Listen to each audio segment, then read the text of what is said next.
yan yung pinakamalaking ferry dito.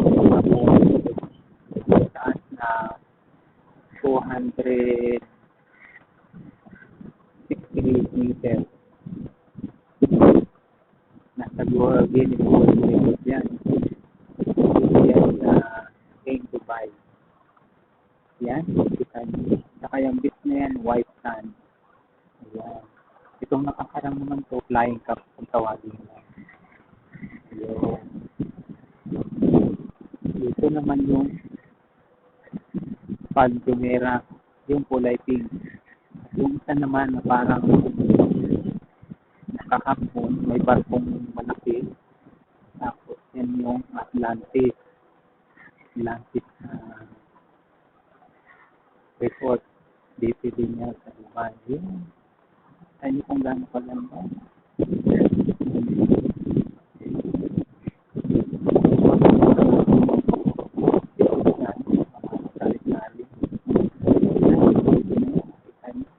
At paki-click na rin yung subscribe button at notification bell.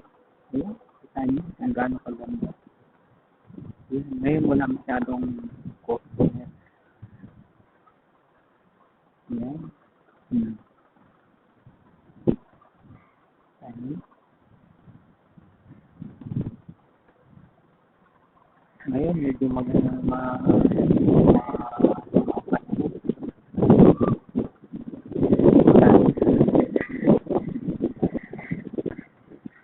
may mga ilan na naliligo. So, pag magandang panahon, sobrang dami. Punong-puno yan kasi libre. Walang entrance fee. Tulad sa iba na meron.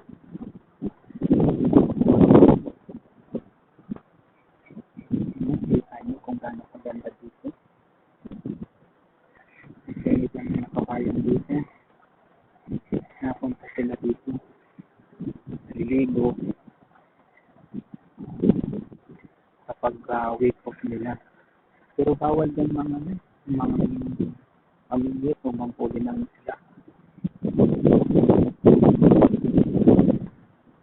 Pag-araw ng Biyernes sa Sabado, Linggo yun. Punong-puno yan mga kung beach na po. Yan, kita niyo yan. Gano'n kaganda. Dati, itong Ferris wheel na yan, si Gumani na mandar dati, kaya lang nasirang din.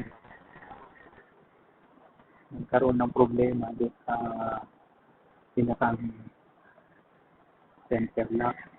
Yun. Nabasag.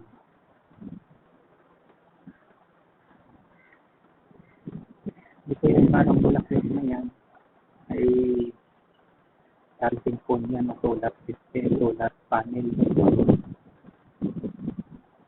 solar panel. Yan. Yung kabila na yan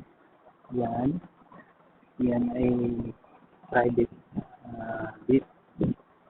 May transit yan na 100 dirham per head. Pero dito sa lugar na to, wala, libre yan. Kasi pag nagawi kayo dito, marami ng mga artista ang pumunta dito. Gaya ni Rian Ramos, si Andrea Brillante, at yung iba pang mga non-celebrities din na may kaya sa buhay. Hanggang dito na lang ang ating video. Mga kasari-sari. Salamat.